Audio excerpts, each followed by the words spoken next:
Top. On y va, Bezrat Hashem. Siman Kouf Nun Tet, on a terminé hier, mais j'aimerais reprendre 2 points. Dans les derniers séifs, dans les 2 derniers séifs du Shulchan Aruch, Siman Kouf Nun Tet, il est rapporté là-bas. Amad Bil Yadav, En Sarishte Peami, Velo Nego, Velo Lagbia Yadav. Premier halakha. Deuxième halakha, je vais tout de suite vous expliquer. Amad Bil Yadav, En Mavar Khadbiat Yadaim, et là, Al Netziat Yadaim. On avait vu, les amis, qu'il y avait une alternative pour une personne qui n'a pas la possibilité de procéder à l'ablution des mains du fait qu'il n'a pas de kéli, il n'a pas la possibilité de se procurer un kéli, on lui dit tu as la possibilité de tremper tes mains. Et là, on n'est plus dans l'ablution, on est dans le trempage des mains. Donc, dvila.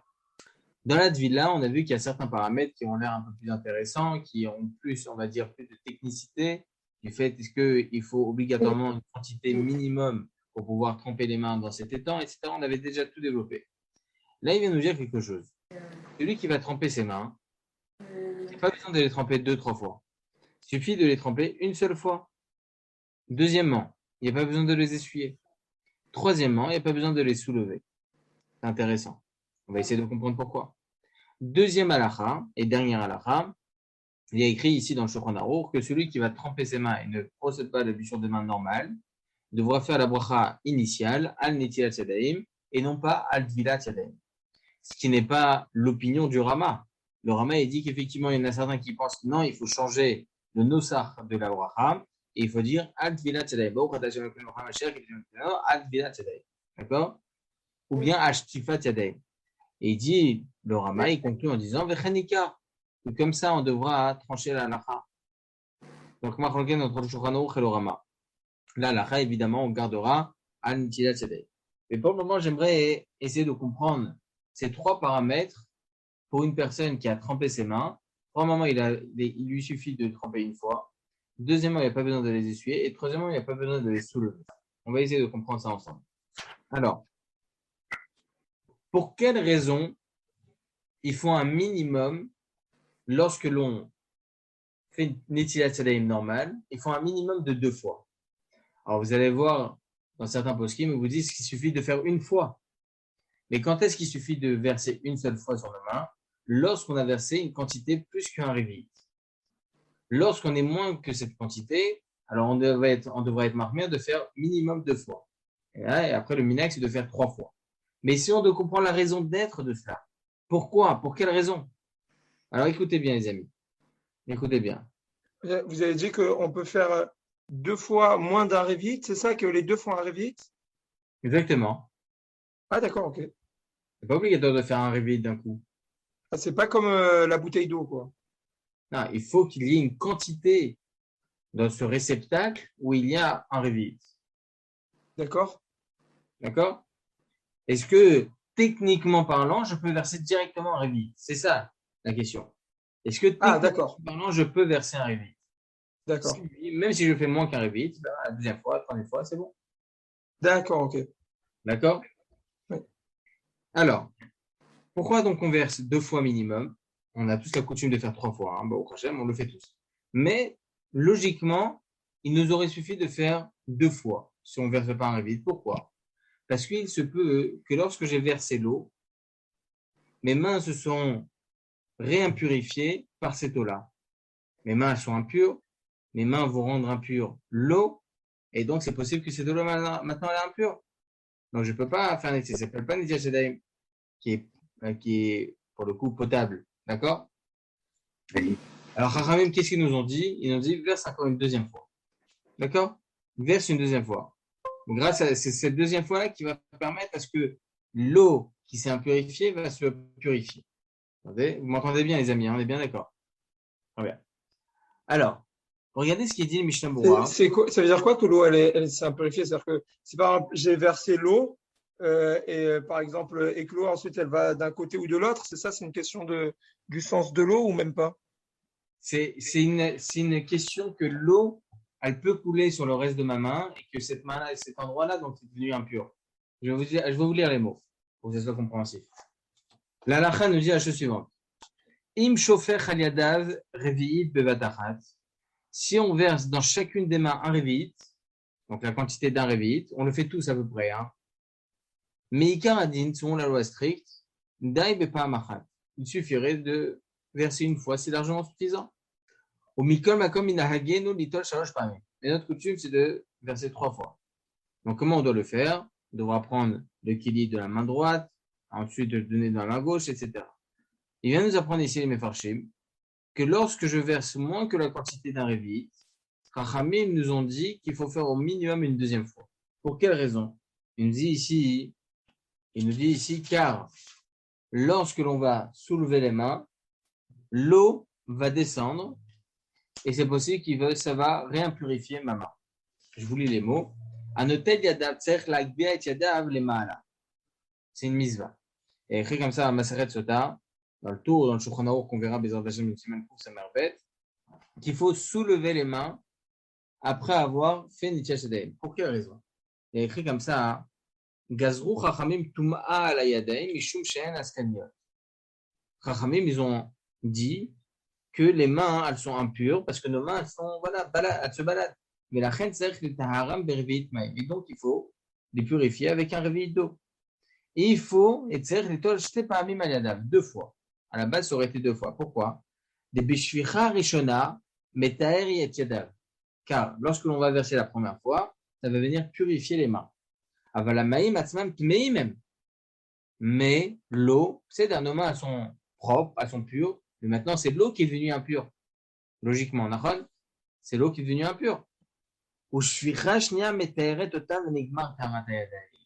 Et donc, lorsqu'on va verser une deuxième fois, là, cette eau-là va venir purifier l'eau qui était devenue impure.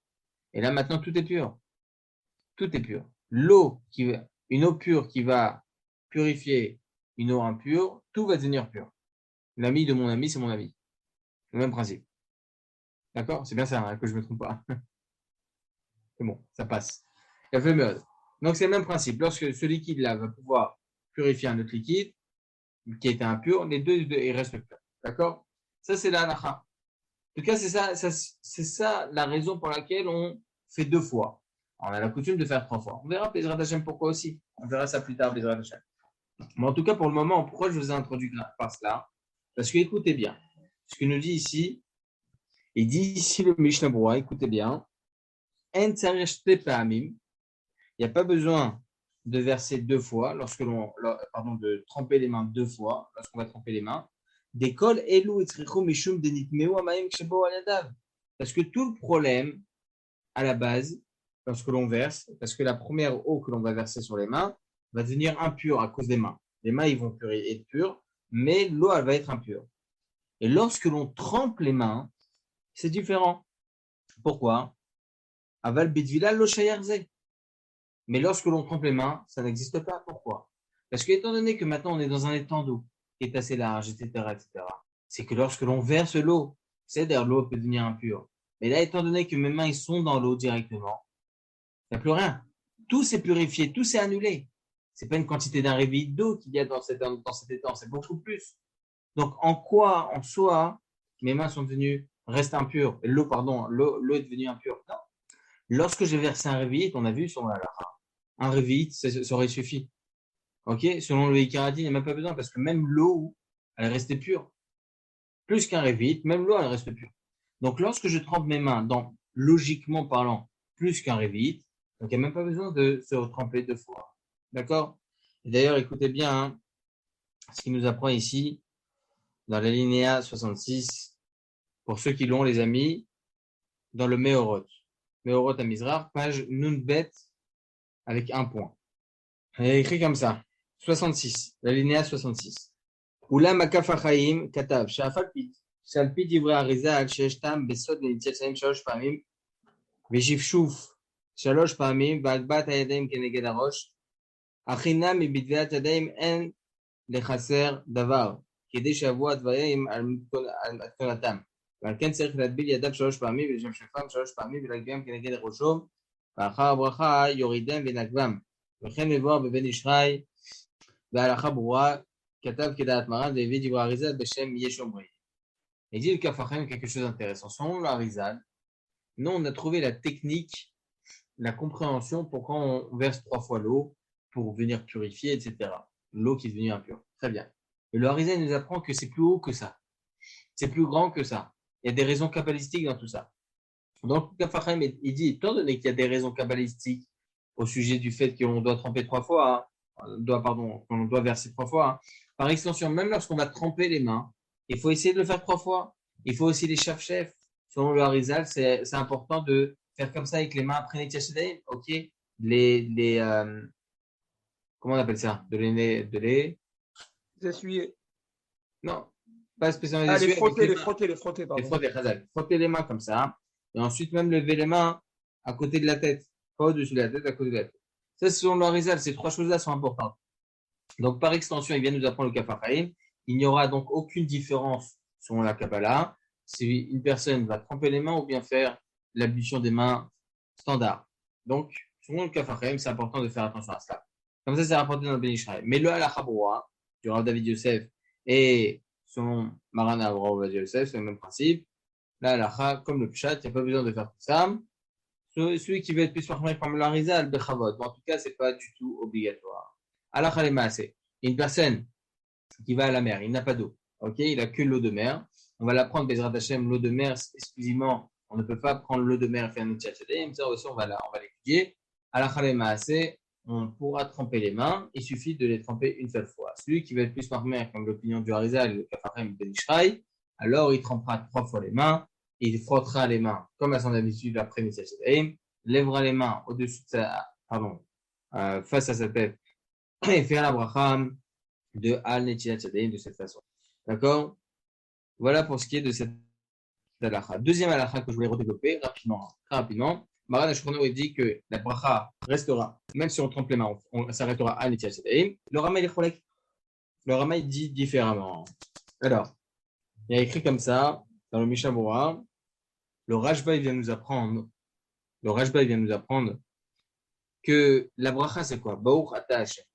Elokeinu melech haolam. Asher kideshanu b'mizotav v'tzivan. Tu nous as ordonné. Est-ce qu'on a vu cette bracha dans Chazal? Est-ce qu'on a vu la bracha de Al-Dvilat Yadayim dans la Gemara? On l'a pas vu. Alors, qu'est-ce qui nous a ordonné? Chachamim. Chachamim nous ont jamais ordonné Al-Dvilat Yadayim. Ils nous ont toujours ordonné Al-Netilat Yadayim. Donc, c'est faux de dire Baruch ata Hashem Elokeinu melech haolam. C'est non Al-Dvilat Yadayim. Ça n'existe pas. Comme ça, il nous explique une Mishnah Berurah. Regardez. Eno mevarer she'echan tivanu al-Dvila. D'où on a été ordonné de Dvila. Avant Netilat, c'était Vanu. On a été ordonné de faire la Netilat, faire l'ablution des mains. Ve'esh bechlal matay mané. Shimechamat chiyuv v'netilat shenistavinu anu matbilin arshav. Je sais pas ce que ça veut dire. Ah, il veut nous dire, c'est comme une expression comme ça. Il dit, c'est par le fait qu'on a le chiyuv, l'obligation de faire Netilat Yadayim, que là est arrivé une nouvelle chose de faire Dvilat Yadayim parce qu'on n'a pas de quoi pour faire Netilat Yadayim. C'est juste ça ce qu'il voulait préciser. Ok? Tov. Ve'esh omrim, donc le Rama nous rapporte sur certains possibles qu'il faut faire Dvilat Yadayim. Le Mishnah Berurah nous apprend Va'acharonim iskimu kidat hamechaber levarech al Netilat Yadayim. La majeure partie des Acharonim tranche comme Maran Ashkono qu'il faut faire Al Netilat Yadayim. C'est l'opinion du Rachal, du Bar, du Sharik Nesetek de là, du Magen Avraham, du Yarabad, du Ederer Chachaim. Donc les grands Dolim Sefarad, les grands Dolim Acharonim, pardon. Verra ki mamaim psulim de Netila, verra que les Dvila, mais varech Al Dvilat Yadayim. Là, regardez comment il est mechalek. Il vient ici nuancer le Mishnah Berurah que dans le cas où l'eau elle est propre uniquement pour la misa de Dvila et non pas pour la misa de Netila, et donc la personne, comme par exemple l'eau de mer, on ne peut pas faire Netilat Yadayim dessus, pardon. Pourquoi? Parce que c'est de l'eau qui est impropre à la consommation, même pour un chien. Donc par exemple, on ne peut pas faire Netilat Yadayim dessus. Comment on peut faire? On peut faire Dvilat Yadayim. Le Mishnah Berurah vient nous apprendre que lorsque l'eau elle est impropre à la consommation seulement pour Dvila, c'est-à-dire on peut l'utiliser uniquement pour la Dvila, on ne peut pas l'utiliser pour les Tila, là la bracha changera, on fera Al Dvilat Yadayim. Halakha Maaseh, les amis, comme on verra, sa mère, Halakha Maaseh, dans tous les cas, ça sera Al Netilat Yadayim, on ne changera pas de Nosar. Est-ce que, messieurs, il y a des questions déjà sur ces deux halakhot? Sur la première, je n'ai pas compris la raison qu'on a dit sur la première halakha, sur le fait de se relaver les mains une deuxième ou troisième fois. Est-ce que c'est à cause du shiur, c'est-à-dire le réveil, du fait que ou est-ce que c'est à cause du fait que l'eau descend et monte? J'ai pas compris ça. C'est spécialement pour ça. pas spécialement pour ça. Le fait que maintenant, lorsque je fais l'ablution des mains, l'eau qui était dans mon kéli va être sur mes mains. Pourquoi j'ai fait nettoyage des mains à la base? Parce que mes mains sont impures. J'ai touché des choses, c'est normal, etc. D'accord? Donc, devoir faire une nettoyage des mains. Mais lorsque je fais une nettoyage des mains avec mes mains qui sont impures, l'eau que je vais verser sur ces mains-là va devenir impure aussi. Ça va purifier les mains, mais l'eau va être impure. Donc, il Et n'y a donc, pas le comme vous avez réveil. dit par extension, lorsque je fais comme ça, possible que maintenant ça va descendre dans les endroits et ça va rendre impur ma main. D'accord? C'est ça tout le principe. Et donc, je le D'accord. Parce mangerai que avec des mains qui sont tamées. s'il y avait un réveil d'un coup, il y aurait une seule fois, ça suffirait. Mais s'il n'y a pas un réveil, la première fois, ben, peu importe la position des mains, c'est impur, quoi. Exactement. Il faut obligatoirement, oui, exactement. C'est pour ça D'accord. qu'il faut verser une deuxième fois minimum. D'accord. C'est bizarre que la deuxième s'associe à la première qui est impure. L'ami de mon ami. Ah, mais mon ami. Ok. C'est le principe pour tout, sinon ça aurait été infini. Ah, c'est ça. L'un va impurifier l'autre, va impurifier l'autre, va impurifier l'autre, va purifier l'autre, et ben, sera impurifié Ouais. l'infini. Comme le Kohen à Métaër, le Kohen il va venir asperger donc avec la vache rousse, ok, il va venir asperger le lépreux, lui il va devenir impur. Comment il va pouvoir se purifier? Ouais, de telle et telle façon. Et un Kohen qui part au mikvé, il va pas rendre impur l'eau. Bon, ça c'est encore pour d'autres raisons, etc. Jusque-là c'est bon? D'accord. Parfait. Merci. Bah, au prochain. On a dit en dernier, les amis, sur Mishnah que si l'eau est propre à la misode de Netcheshelim uniquement pour Dvilat Tzadaïm, on fera la bracha de Advilat Tzadaïm. C'est ce que dit le Mishnah Berurah. Alors, on ne dit pas comme ça. On va voir ça maintenant. Regardez la linéa 68 dans le Meorot à Mizrach. Il dit comme ça, verra qui mamaim psulim netila, mais varach Advilat Tzadaïm. Oula, ma kafarim pasak, son kafachaim. שאפילו מטביל ידיו במים הפסולים לטבילה, ou ksherim netvila bilvad, ok, même si il a trempé ses mains dans de l'eau qui était pas soule pour la netila, qui était impropre pour la netila, mais par contre c'est cachère pour la tvila, comme l'eau de mer, on va dire. L'eau de mer, on peut pas prendre de l'eau de mer et faire netila des mains. On peut tremper les mains. Donc on va garder cette idée-là de la mer, d'accord? Mais varer an netila tzadaim, donc dans tous les cas, on fera la bracha de an netila tzadaim. Telle est la coutume. Et on peut déduire, même sur les paroles de Ben Ishraï, que c'est ça la halakha. Obidiavat shekvar birech al shifat tzeda'im ou al dviat tzeda'im ketava kafraim she'atzam mishum safei brachot la'akeh. Donc la halakha des maaseh, les amis, lorsqu'on trempe les mains, même dans une eau qui est impropre à la consommation, on devra faire dans tous les cas la bracha de al netilat tzeda'im et non pas al dviat tzeda'im. Voilà, Baruch Hashem, les amis, on a fini ce siman. Bezrat Hashem, on va commencer le prochain siman. On va voir dans ce siman, Bezrat Hashem, lesquelles eaux sont cachères, les eaux, hein, les EAUX, ok, lesquelles eaux sont cachères pour la mitzvah de Netilat Yadayim, et lesquelles ne sont pas cachères. Alors, il y a écrit comme ça, on verra ça aussi, c'est dans la Masachet Yadayim, hein, c'est une Mishnah, mais je vous lis tout d'abord le Shulchan Aruch. Shulchan Aruch, siman pouf sa mère, c'est Ifal, il vient nous apprendre, Maïm Jinishtanu Marehen, de l'eau qui a perdu de sa clarté, de sa couleur, Ben Mechamat Asman, Ben Mechamat Davar, chez Nafal les Tochan, que ce soit à cause du fait que on l'a laissé, ok, je l'ai laissé comme ça et c'est devenu impropre. Mechamat Asman, donc c'est devenu impropre tout seul, ou bien Mechamat Davar chez Nafal les Tochan, ou bien à cause du fait qu'il y a quelque chose qui est tombé dedans et donc ça a rendu pourri, ça a rendu impropre l'eau, ok, Ben Mechamat Mekoman, ok, Psulim, ils sont impurs. Cette eau-là est impure à la consommation, évidemment, mais aussi à l'ablution des mains. C'est important. Est-ce que on va associer une eau qui est impropre à la consommation à la rendre caduque par extension pour la mise de l'ablution des mains? Ça va être ça la question. Est-ce qu'on associe tout ce din-là? En tout cas, il vient nous dire ici, Maran Shulchan Aruch, que si l'eau maintenant est impropre, on ne peut pas faire un nettoyage dessus. Si maintenant, Ben Mechamat Mekoman, pardon, Ben Mechamat Davar Shinafal Ben Mechamat Mekoman, que ce soit du fait qu'il y ait quelque chose qui est tombé dedans, ou bien toute seule, c'est devenu maintenant impropre à la consommation, Par extension, ça deviendra impropre pour la Netilat Yadaï. D'accord? Il a fait mieux. Alors, sous ça, messieurs, regardez le Kitsur Bet Yosef. Pour ceux qui l'ont, on va faire ça rapidement. Le Kitsur Bet Yosef, Siman Kouf sa mère. Donc, Baruch Hashem, on y est arrivé. Kouf sa mère, Siman Kouf sa mère. La page Nun Bet avec 2 points et un 1. Alinéa Aleph. Et écrit comme ça dans le Kitsur Bet Yosef. Maïm Sheishtano Mareen, Ben Mechavat Asman, Ben Mechavat Davar Shenafal Etochan, Soulin. D'accord? Ita Bematnetin, il y a une Mishnah, à Masachet Yadeh. Natan Etochan Komus, Vekan Kantom, Bishnu Marhen, Soulin. Vekan Pasak. On a une Mishnah dans Yadaim que si maintenant l'eau a changé de couleur, c'est pas soul. Comme ça, il tranche le tour. Et l'oréa, des Tahama, Mishum de Bainan, Maïm, Dumya, des Kiddush Yadaim, Veraglem Inakio. ואתם מסתברא דלפינא למשום מים יתרה, יתיב ונתתה שמה מים לרוחצה, ורחצו אהרון ובניו ממנו, בבואם אל האוהל מועד ירחצו מים, ודייקנן דמים באבייתן, באינן שלא נשתנו.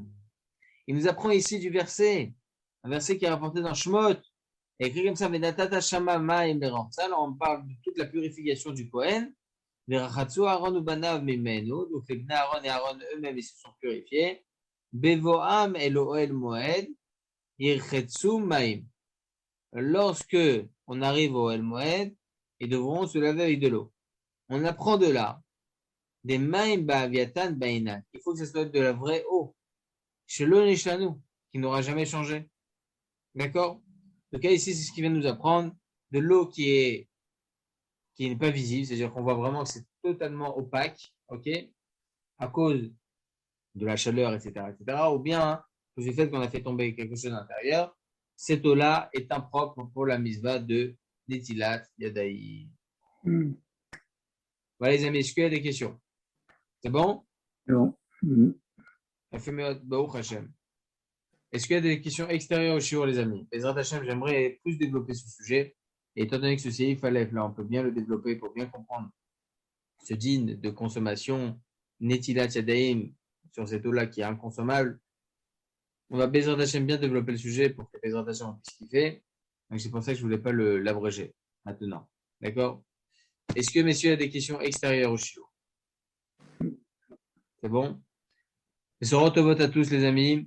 On se va demain. Merci à vous. Tout le travail que je fais Bezrat Hashem demain pour le shiur. Ça, c'est évident. J'ai trop perdu. Donc, Bezrat Hashem, je serai demain soir à l'heure. OK, merci Hashem. Je donnerai shiur, merci Hashem, Blineder, normalement. Et voilà. Chazak ou baruch à tous, les amis. Bonne soirée à tous. De bonnes nouvelles, Bezrat Hashem. Amen. Au Merci revoir. beaucoup. À bientôt.